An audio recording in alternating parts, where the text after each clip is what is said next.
सर्व कार्य है सुसर्वदा।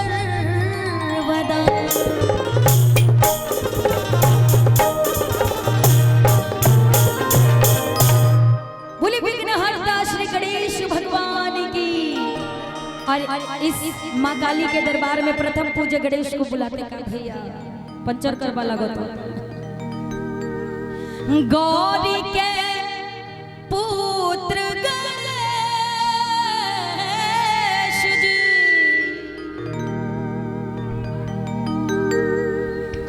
के गौरी के पुत्र गणेश जी मेरे घर में पधारो,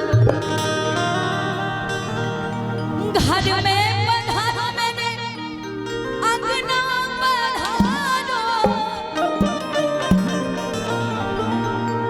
अंगना पधारो। और मिल करके बुलाएंगे सभी गणेश भगवान को। हमारे बीच में भोजपुरी के प्रख्यात सुप्रसिद्ध गायक धनंजय शर्मा जी भी हैं। 2-3 छठ में गा लूँ, छठ भी गाऊंगी मैं, उसके बाद उनको धमाल मचाने के लिए बुला लिया, फिर मैं आऊंगी। आई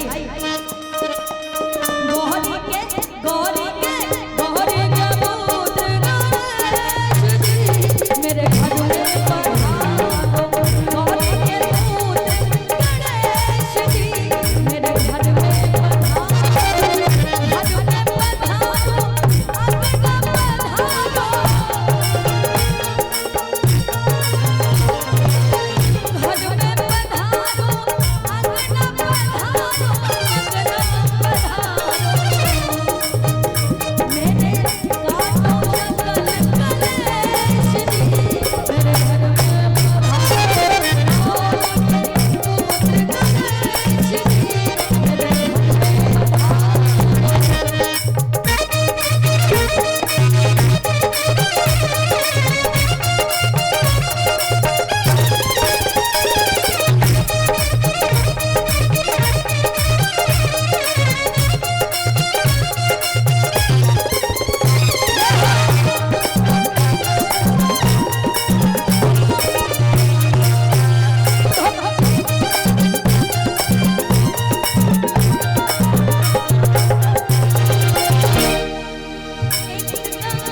बहुत बहुत